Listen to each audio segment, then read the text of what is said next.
Institute. So you have UC Berkeley was very adamant that, you know, don't worry, BP doesn't overly influence the research at BP. And they announced that all of the research proposals would be selected through competitive peer review. Now, what I found is that's not really the case. There's nothing that we could really call genuine competitive peer review.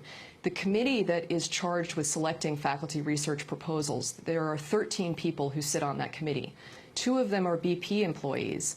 One of them, the academic director, has financial interests in a company, an outside company, that's partnering with BP on research that is very similar to what is the research that's being done at Berkeley. So he has a direct financial conflict of interest. Then the other faculty members who sit on this panel, the other 10 there are 10 academics in total, and 9 of them all receive funding from BP to do their research.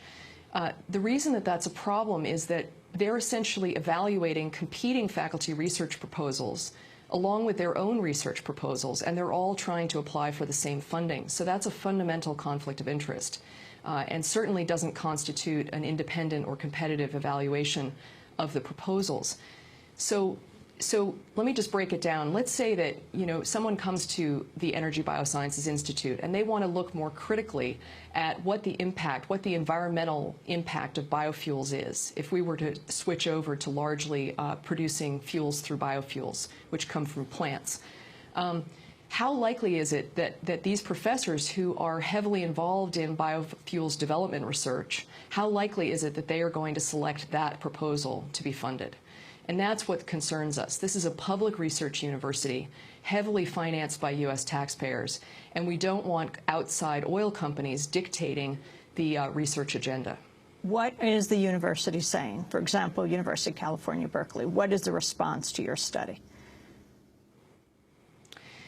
Well, to be frank, I mean, the university world has moved heavily in the direction of strongly advocating these outside industry relationships. We're seeing the pharmaceutical industry has a huge influence at academic medical schools. These same large multi-year, multi-million-dollar deals are being forged between large pharma companies and universities. So many of the universities really insist that there's nothing wrong with any of this. You know, they argue quite rightly that they need research funding. And they also argue persuasively that it's beneficial to have relationships with companies to commercially develop their research. And I have no problem with that. I think it's true that we want to see research developed from universities and commercialized. But I absolutely think that we need to be very, very clear that industry sponsors should not be dictating the research agenda or controlling academic research. And that's where there's not adequate safeguards. And the universities, in my view, are not taking this seriously enough. Jennifer Washburn, we're wrapping up. Your final comments and recommendations, what you think needs to be done and what most surprised you in your study. You'd already written a book, University Inc., so you're very versed in the corporatization of education, and yet doing this latest report. Right.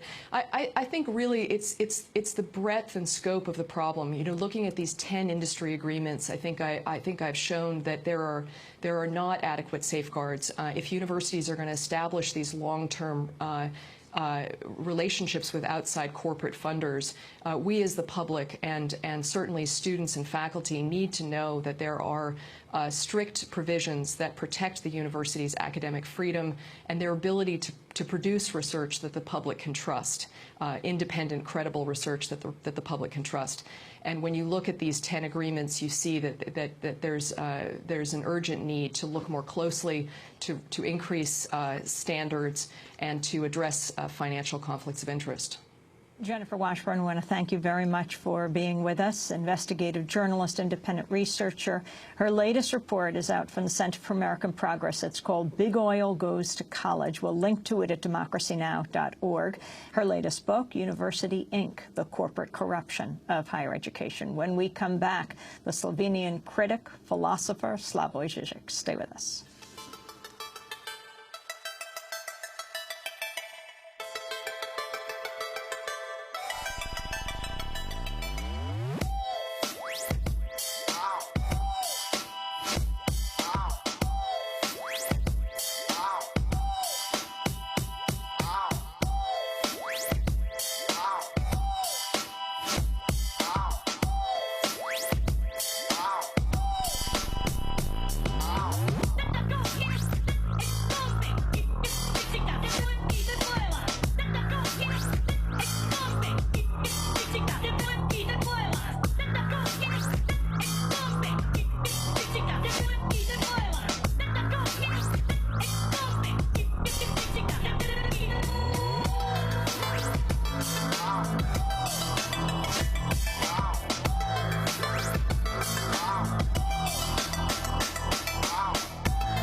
Music by zzkrecords.com. This is Democracy Now!, democracynow.org, The War and Peace Report. We're broadcasting on close to 900 stations, on Pacifica and NPR and college and community radio stations, on public access TV and PBS TV stations, on both TV satellite networks, on Dish Network, Channel 9415 Free Speech TV, 9410 Link TV, and on Direct TV, Channel 375. And we're video and audio podcasting at democracynow.org. Our headlines are also available in Spanish.